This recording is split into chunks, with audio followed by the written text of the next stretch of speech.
Naomba katika kutafakari maisha ya Mwadhama Polikapi Kardinali Pengo nitaje mambo matatu ya kumwombea, lakini pia kumsindikiza katika safari yake ya mwisho hapa duniani, ambapo kesho atalazwa huko Pugu.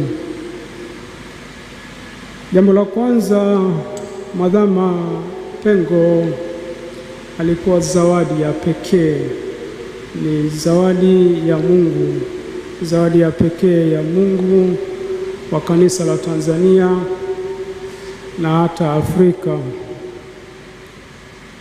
Wazo la pili, imani yake haikutetereka, ilibaki ilivyokuwa tangu mwanzo mpaka mwisho.